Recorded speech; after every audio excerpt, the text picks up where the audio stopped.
ପରିବା ଦୋକାନ ଖୋଲିକି ବସିଛୁ। ହଁ ବାପା ଆଜି ହାଟକୁ ଯାଇଥିଲେ, ହାଟରୁ ପରିବା ଆଣିଛନ୍ତି। ମୁଁ ସଜାଡ଼ି ଦେଉଛି ଆଉ। କଣ ପରିବା ଆଣିଛନ୍ତି? ବାଇଗଣ, କଖାରୁ, ଆଳୁ, ଏଠି ଭଣ୍ଡା। ଆଉ ସବୁ ଏମିତି କଣ ବିଛାଡ଼ିକି ପକେଇଛୁ? ସେ କାକର ଲାଗିଯାଇଛି ଶୀତ ଦିନକୁ, କାକର ଟିକେ ଗଲେ ଛାଡ଼ିଗଲେ ତାକୁ ଘରକୁ ନେଇକି ଫ୍ରିଜରେ ରଖିବୁ ଆଉ। ଶିମ୍ବ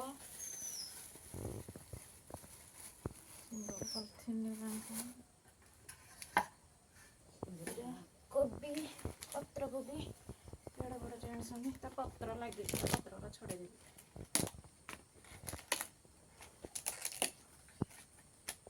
ଗାଈକି ଦେଇଦେବି ଏଇ ପତ୍ର, ଗାଈ ପୁରା ଭଲରେ ଖାଇବ।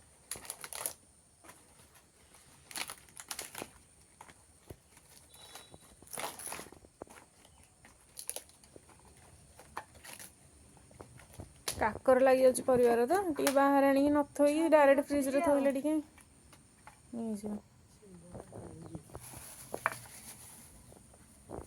ଜରିରୁ ଢାଳିକି ଥୁଅ, ତାପରେ ଥୋଇଲା ବେଳେ ପୋଛିକି ଟିକେ ଥୋଇଲେ ହବ ଆଉ।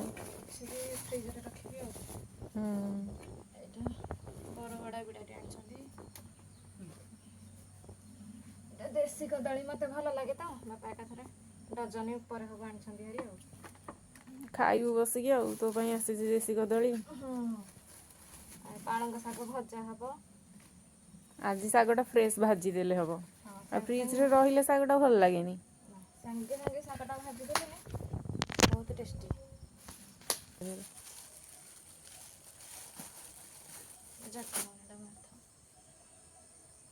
କଞ୍ଚା ଆଣିଛନ୍ତି, ପାଚିଲେ ଖାଇବି।